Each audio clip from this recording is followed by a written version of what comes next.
excuse me, I've just come in from outside and it is cold out there. It's about 2.5 degrees centigrade out there at the moment. Well, just put some food out there for the birds, topped up their fat ball container and the Niger seeds, and they're tucking in now, having their breakfast. Oh dear, sun's shining, it's 10:30 and got a fairly good day out there. It's supposed to be a day, but it's just so cold. As you can tell by my voice, it's catching the cold. Well, winter gardening, normally a time when there's not a lot to be done.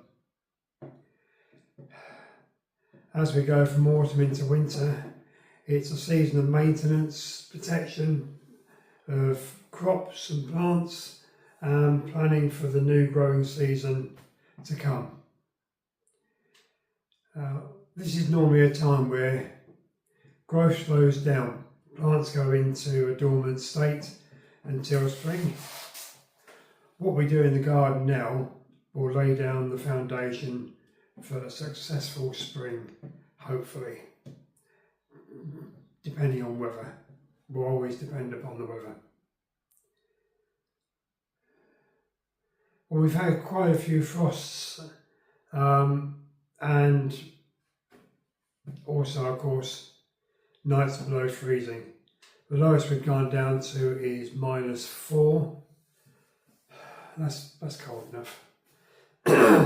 You will have to excuse the voice.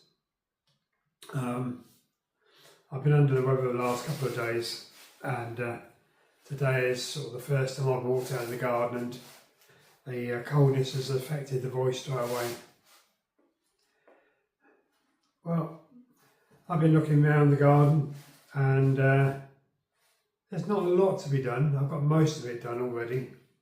The lawn out the front could do with the mower putting over it to get up the copious amount of leaves that come off of the trees on the green, but it's too wet. Have you done any pruning of your fruit trees and that yet?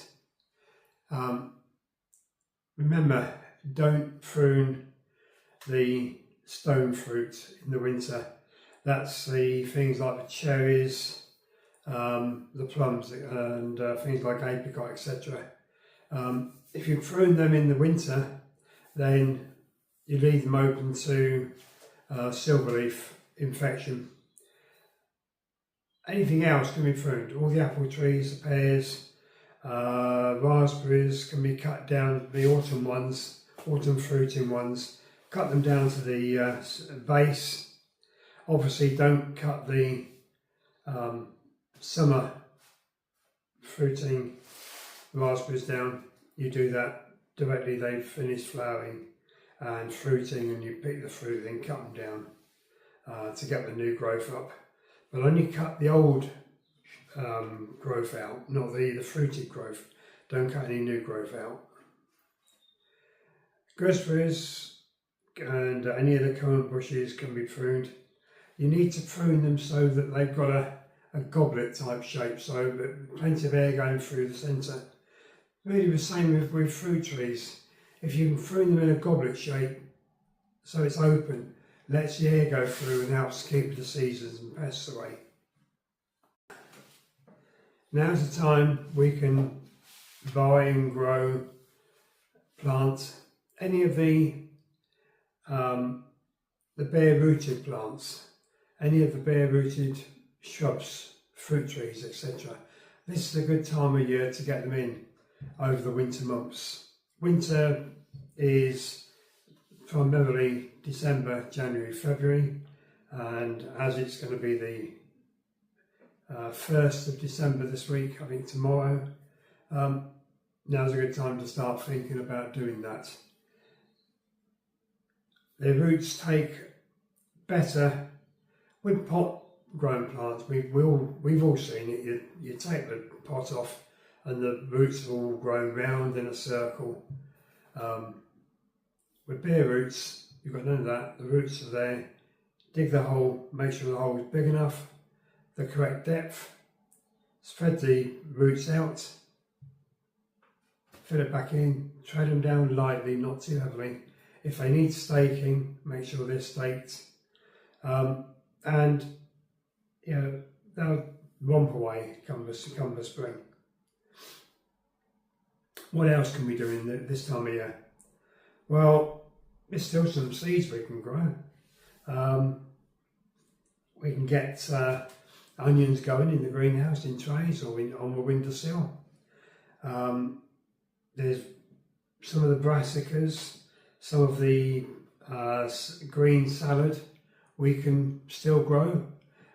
You can grow it outside. Get it started. If you want to get it started in seed trays, or direct sow, whichever you like. I would prefer to get it started in seed trays, greenhouse or windowsill or propagator, whatever you've got. And then once they're big enough, on a good mild spell, you don't want to put them out in the soil on the day it's going to be frosted that night. You want 2 or 3 days of mild weather, get them outside, plant them, bit of fleece or something over the top to keep them protected, a cloche, and they'll be fine. Come the spring, they'll romp away and you're going to have early brassicas, early spring green and green salads. Yeah. The other job I like doing in the winter is the greenhouse. Now, I'm seriously thinking, yes, I know, I only moved it last year. I'm seriously thinking of moving it again, the greenhouse. It was okay for last year, but this year I want to redevelop the bottom end of the garden. So watch out for that, it's coming up. And that will involve moving the greenhouse. Where I move the greenhouse to, I'm not sure really. I'd like to move it by the wall at the back of the shed. But there's a big silk birch, as I've said before, that's got to come down. When the tree surgeons are going to come and do that, I don't know. Don't think anyone does. But you know, we can get the broken panes of glass replaced. We can give it a good spring clean inside. Make sure there's no hidden pests inside.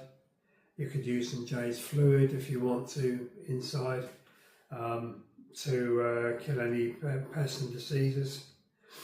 Give the outside a good wash down, get rid of that green algae that often will grow on the grass, on the glass. So, you know, plenty still to do if you've not already done it. So, even though we normally say the winter months, you know, it's a time to put your feet up, get a book, sit in front of the fire, book, coffee, got myself a latte, and enjoy the winter through the window. No, get out there, you know, get that fresh air. We all need that fresh air. We all need that vitamin D. So, good thing to do.